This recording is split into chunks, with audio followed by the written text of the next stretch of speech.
8 out to 12. That morning, my sister texted me one line that ended 15 years of family peace. I'm quitting my job. You'll take care of us while I figure things out. No greeting, no guilt, just expectation. I wiped my hands, stared at the message, and typed 4 words I'd never said before. That's not on me. Then I opened my laptop and signed the overseas contract waiting in my inbox. 10 minutes later, my phone lit up again. Mom. But what she wrote next didn't just test my patience. It forced me to choose between blood and freedom. Before we dive in, hit like and tell me, have you ever been the responsible one who finally said no? When people say family keeps you grounded, they don't mention how heavy the ground can feel when you're the one holding everyone up. I've always been that person. Emma Pierce, 32, operations manager, the human equivalent of a spreadsheet. My parents called me the stable one. What they meant was the one who never says no. Our family dinners looked warm from the outside, a roast in the oven, football humming from the living room candles, flickering against framed photos of vacations we couldn't afford without my credit card. But beneath the calm, everything was measured. My time, my paycheck, my patience. Mom would pass the bread and say, "You know, your sister's creative spirit just needs support right now." Translation: Jenna's latest failed dream had a new invoice attached. Dad would grunt from behind his beer. Emma grabbed the check. "Will you?" as if it were tradition carved in stone. And Jenna Hare, perfectly undone voice, syrup sweet, would smile like she'd earned another subsidy. I'd sit there pretending the math didn't sting the rent. I quietly covered the insurance. I paid the vet bills for her dog I never met. My phone was full of reminders labeled family bills, a list that used to make me proud. It meant I was useful, dependable, the glue. But lately, that glue felt more like handcuffs. Mom liked to say, family evens out in the end. She never saw that even meant I bled a little more every time someone else made a mess. I'd tell myself it was temporary, that Jenna would finally get her act together, but she never did. And somehow I was always the safety net. Even Mike, my boyfriend, patient and kind, had started to notice. "You know, they don't love you because you fix everything, right?" he'd said once. "They love you because it's convenient." I'd laughed it off, but his words stuck quiet and sharp. The last Sunday dinner I went to, I remember Jenna breezing in 20 minutes late, wearing an outfit that cost more than my week's groceries. Mom hugged her like she'd returned from war. "You've had such a hard week," she cooed. I poured the wine, pretending not to hear. Later, when Mom leaned close and said, "You're lucky, Emma. You don't need anyone to take care of you," I smiled the way people do when they're swallowing fire. That night, I opened my notes app and scrolled through the debts again. Each entry a little confession I'd never made out loud. The list went on. Phone plan, utilities, car insurance, apartment deposit. It wasn't just money. It was proof of how far I'd go to keep the peace. I didn't know it then, but peace was exactly what I was about to lose and somehow finally gain. It started small, like all cracks do. A late payment here. A "can you just spot me till next month there?" But by that fall, every favor had turned into a standing order. My family didn't even ask any more, they expected. Then came the morning Jenna announced she'd quit her job. She made it sound poetic, like a declaration of self-love. It was toxic, she said at dinner, stabbing her mashed potatoes like a martyr. "I'm focusing on my mental health." Mom clasped her hands, eyes shining. "That's so brave, sweetheart." I stared at my plate. When I'd taken a single sick day last year, Mom said I was being dramatic. Jenna's boyfriend, Caleb, grinned across the table. "She's building a brand, something creative." Dad nodded proud. "Faith, that's what matters." I wanted to ask if Faith could pay rent, but I bit my tongue. After dinner, Mom pulled me aside in the kitchen. "Honey, Jenna's going through a hard time," she whispered like it was breaking news. She just needs a little runway. You understand. I did understand that runway was paved with my paychecks. That night, back in my apartment, I sat in the dark with only the hum of the fridge for company. My notes app was open. Payments, bills, insurance deposits. I scrolled through the numbers until they blurred. It wasn't a ledger anymore. It was a map of my own exhaustion. 2 weeks later, the text came, the same one that cracked everything wide open. 8:12 a.m. The morning light was soft, harmless. My phone buzzed on the counter. I'm quitting my job. You'll take care of us while I figure things out. No greeting, no guilt, just assumption. I stared at it for a long time, toothbrush still in my mouth. For years, my instinct had been to send money to smooth over the chaos. But something in me shifted. Maybe it was Mike's voice echoing in my head. You've been paying for permission to be loved. I wiped my hands, opened the message, and typed 4 words. That's not on me. My fingers trembled as I hit send. It felt like pushing a button that could blow up the only bridge I'd ever known. Silence. No reply, just the faint hum of the bathroom fan and my own heartbeat. I walked into the living room, still half stunned. On my laptop screen was the Dublin contract I'd been too afraid to sign. I hovered over it. For months, I'd made excuses. Mom would panic. Jenna would crumble. Dad would guilt-trip me. But not this time. The moment I pressed sign, a tiny notification blinked. Document completed. It was quiet, almost anticlimactic, but I felt something unclenched deep inside me.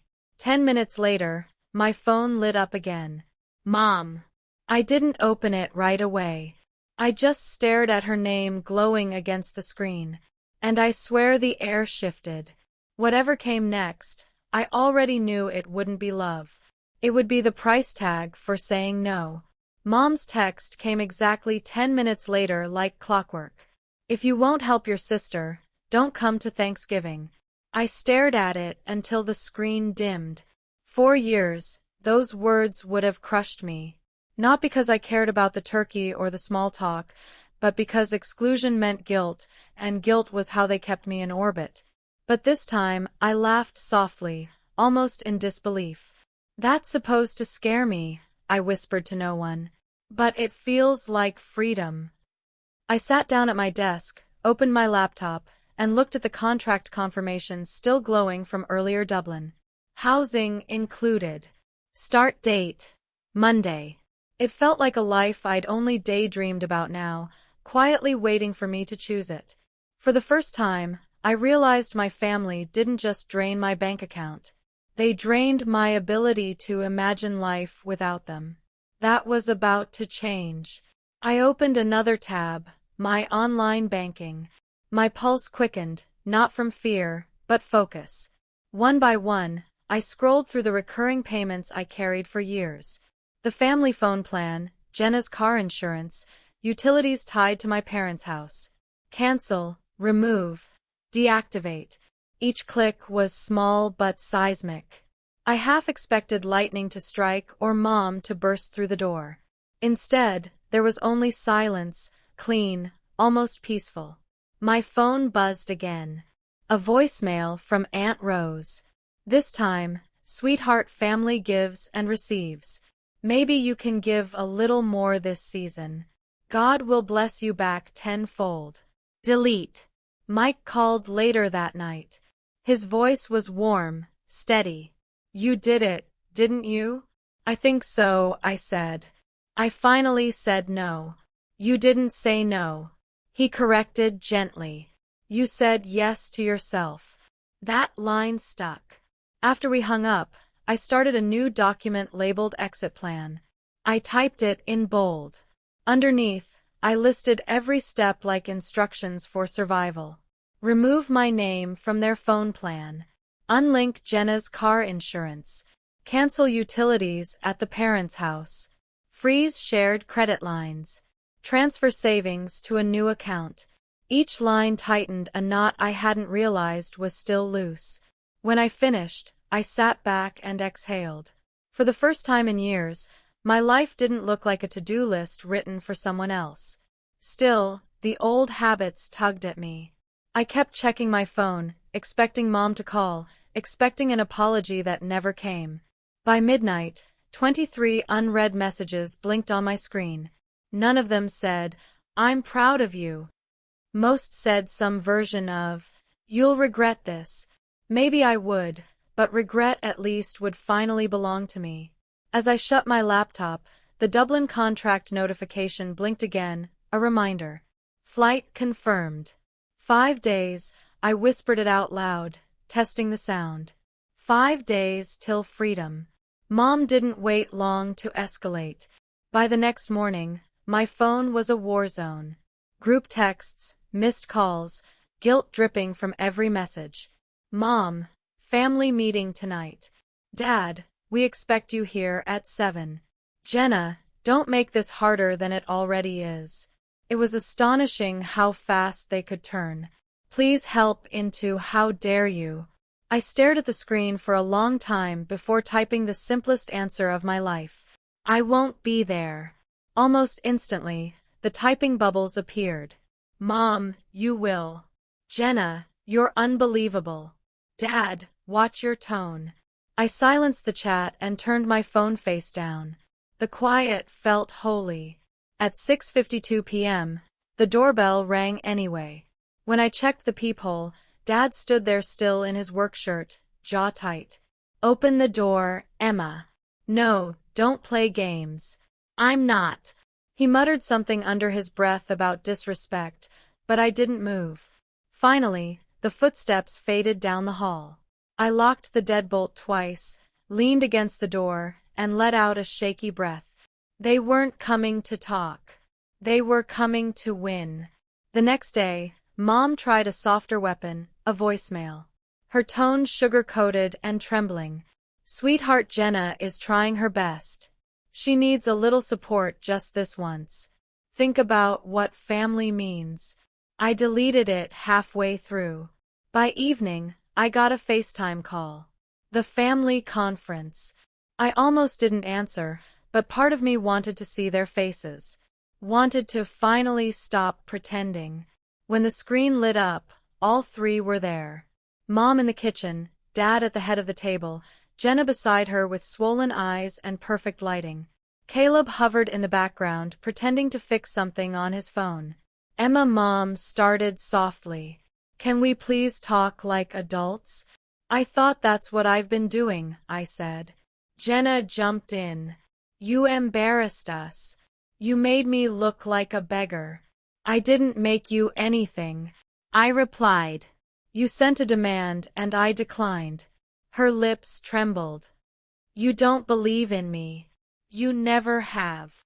That one stung, not because it was true, but because it used to work, Jenna, I said carefully.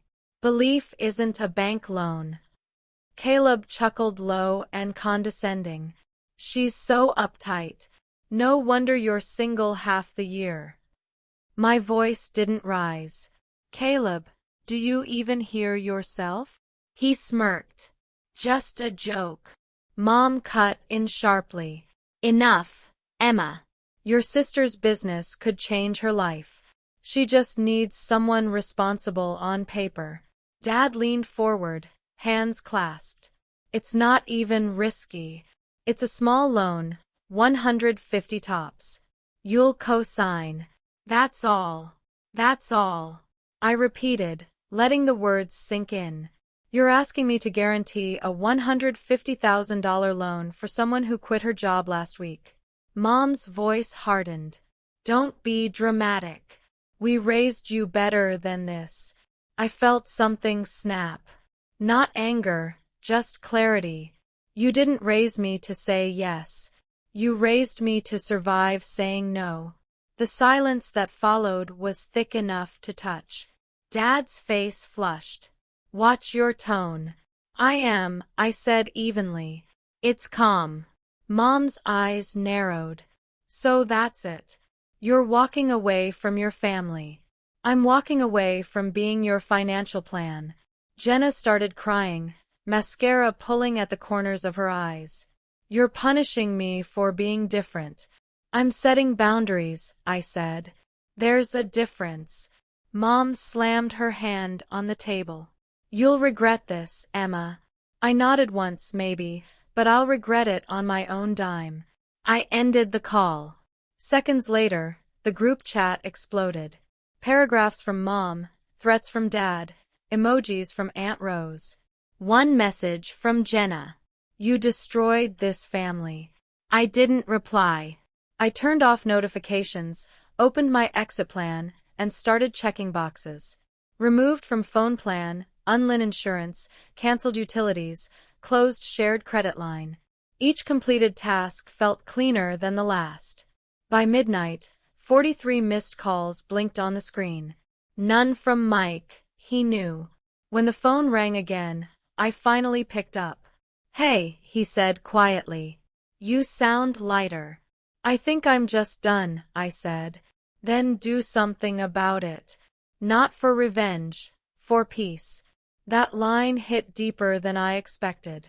At 1:04 a.m., I drafted one last message to my mother. I'm leaving for Dublin Monday. Please stop contacting me unless it's an emergency.